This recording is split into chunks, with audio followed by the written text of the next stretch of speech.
I mean, how would you feel?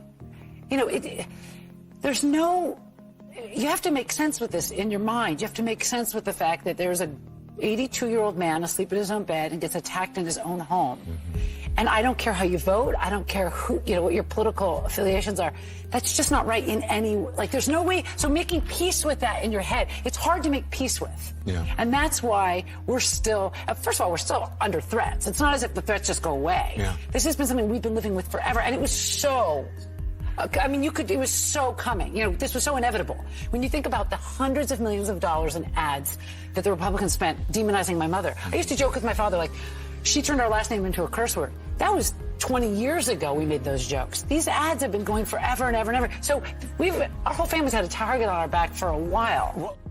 All right, guys. So what you just saw there is Nancy Pelosi's daughter basically blaming GOP ads, political ads, on the attack against her father, Paul Pelosi. Now, we all know the logic behind blaming political ads for an attack like this is so silly, because I can do the exact same thing. I can do the reverse and say, well, Democrats spend hundreds of millions of dollars, if not billions of dollars, in political ads. Every attack that has been levied on a Republican is because of a Democrat ad.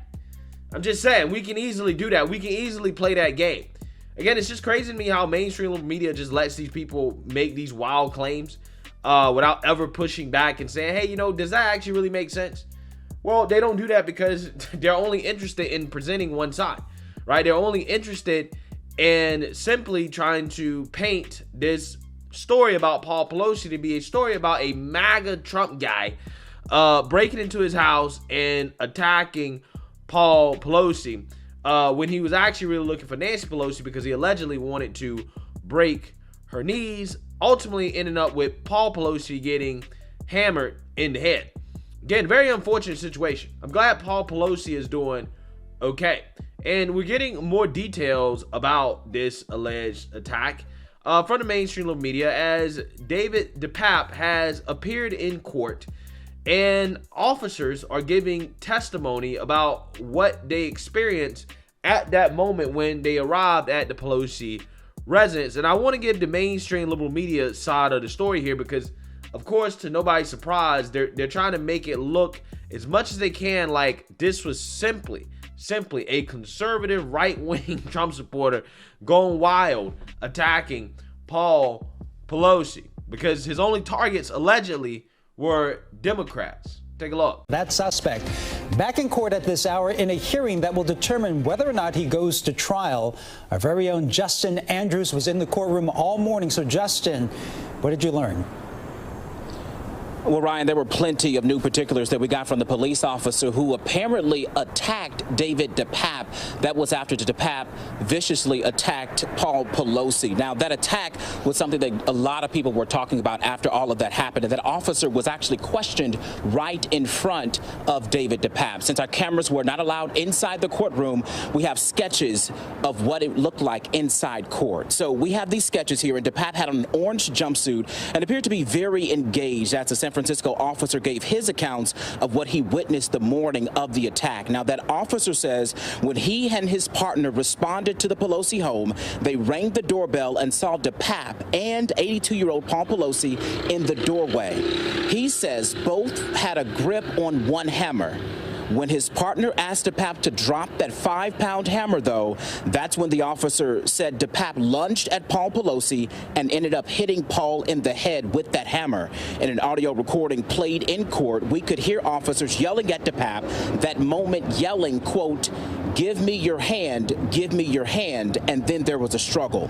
Well, there was also another audio played in court of police interviewing DePape.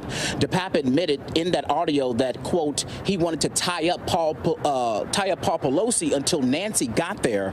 The 911 call where you could hear Paul Pelosi on the phone with that dispatcher was played, and you can also hear DePape telling the dispatcher his own name. Eventually, Paul says DePape told him to hang up and get off the phone. That's when that call was disconnected. Prosecutors are trying to convince the judge that this case should go to trial. We talked to the DA's communications director during the court recess. The purpose of today's hearing, once again, is to establish which charges will be moving forward to trial. We've presented a number of charges, including attempted murder and others, and the expectation is that at the end of today's ruling, the judge will decide which of those charges are moving forward. And that may or may not happen today? May or may not. We are hopeful that it will today. We are learning more about the violent attack on House Speaker Nancy Pelosi's husband, Paul Pelosi. The suspect in court today and what we learn. Prosecutors showing chilling new evidence for the first time, including body camera video from the officers who arrived. And tonight here, the transcript of Paul Pelosi's call to 911 just before getting attacked with a hammer. Here's ABC's Mola Lenghi tonight. Tonight, a California judge deciding Paul Pelosi's alleged attacker, David DePape, will face trial on multiple charges, including attempted murder. Though news cameras were not allowed inside the courtroom, tonight, for the first time, prosecutors played body camera video showing the moment 42-year-old DePape allegedly attacked Pelosi with a hammer, fracturing his skull. Officers testifying today said DePape was on a suicide mission when he broke into the Pelosi's San Francisco home back in October, looking to take the House Speaker hostage. Investigators say DePape brought a sleeping bag and a backpack containing a laptop and a passport and had a hit list that included California Governor Gavin Newsom, actor Tom Hanks, and President Biden's son, Hunter. Speaker Pelosi was not home at the time of the break-in. Today, prosecutors playing Paul Pelosi's 911 call, asking the operator, "Are the Capitol Police around? I got a problem. A gentleman just came into my house waiting for my wife to come home." The operator asks, "What is your name?" Pelosi responds, "Paul Pelosi. He told me to put down the phone." The operator asks, "What is his name?" A voice could be heard saying, "David DePape." Prosecutors identifying that voice as DePape's.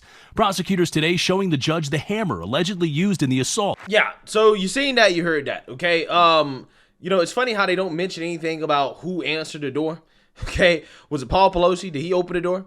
What actually happened at that moment? You know, it's funny how they skip over that as if, you know, that detail is not important. It's a very important detail. We all know that an NBC reporter got punished for a whole month. He disappeared for a month.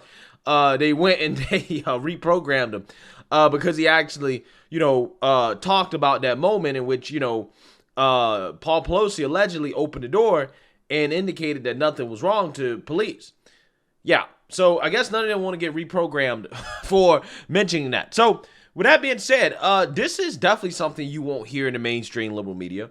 Which is the side of the story from Paul Pelosi's attacker's son, who went on record to say, quote, "For all we know, he was some sort of sex slave." Son of Paul Pelosi's alleged attacker says his father is not evil, believes in human rights, and is hardly a right-wing conservative. Yeah, they're definitely not going to talk about this.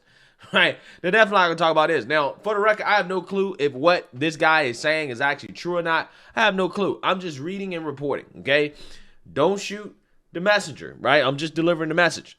The man accused of breaking into House Speaker Nancy Pelosi's home and battering her elderly husband with a hammer has suffered a traumatic life full of abuse. His son has told DailyMail.com exclusively, quote, "There's almost no person on this planet that has gone through so much suffering." Nebiswad Sky Gonzalez said, "If you look into his eyes, you can see he's such a sad person. He isn't a danger to society. I don't even know if he even attacked Mr. Pelosi. For all we know, he was some sort of sex slave," as Elon Musk pointed out. So I'm not necessarily sure if he's referring to Paul Pelosi or is he referring to his father being a sex slave. Okay, again, I don't know if any of that stuff is true. This is just what his son is saying. Okay, this is what his son is saying. DePape, 42, is due in court in San Francisco Wednesday for an arraignment on state charges, including attempted murder, first-degree residential burglary, elder abuse, assault with a deadly weapon, and threatening family members and public officials in connection with the October 28th attack on Paul Pelosi, 82. He has also been charged in federal court. So this is DePape's son, right? That's his son. So I'm going to scroll down here to the most interesting part about this that I want to talk about. Something that they are never going to talk about. You're never going to see this in the mainstream liberal media, right? They're never going to talk about this. He also debunked the idea that the attack was politically motivated. Quote, "My father had a lot of political views and told me about a lot of different things. But he didn't subscribe to either party, Democrat or Republican. DePape said the two parties are just covers and colors.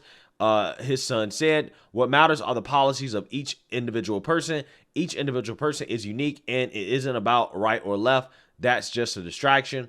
Gonzalez said he believed his father was a member of the Green Party, which has been reported before. Quote, my father had progressive views. He believed in human rights, equality, and justice. He was against the war. He was a peace activist, hardly a right-wing conservative, as he has been branded. Ding, ding, ding, ding, ding. Ding, ding, ding. Now, again, do I know for sure if his son is correct? No, I don't. But what I do know is that this is consistent with everything that we've seen so far. Okay, everything we've seen, all the evidence that's actually publicly available, not the evidence that they're hiding, the alleged evidence, right? Not the websites that nobody's ever seen before, right? All suggests that this man definitely is not a right-wing conservative, and he probably is a progressive. And what people forget is that progressives don't like the establishment Democrats either, right? So they don't like the Nancy Pelosi's, the Gavin Newsoms, like they don't like the establishment Democrats. So if he was targeting establishment Democrats, that doesn't automatically mean that he was a right-winger. Anybody that is saying that doesn't really understand politics. Gonzalez said it's been several years since he's seen DePape. One day my father got into a fight with my mother and she kicked him out, and then we lost contact with him. He described DePape as the fun parent, but admitted he contributed very little financially, aka he was a bum. I mean, he was an illegal immigrant, right? I'm just saying. The only job he has had for as long as his son can remember is making bracelets, which provided little or no money for his family. Instead, he left the job as the breadwinner of the family to their mother, Tab, who is currently locked up at the California Institution for Women in Chino, California, for the attempted abduction of a 14-year-old boy. She will be eligible for parole next month. Shortly after Pelosi was attacked, Tab, 53, told ABC 30 that her former partner was mentally ill. She said he disappeared for a year in the mid-2010s. Yeah, so again, this guy is mentally ill. For what we know, most of his life, he's been a progressive.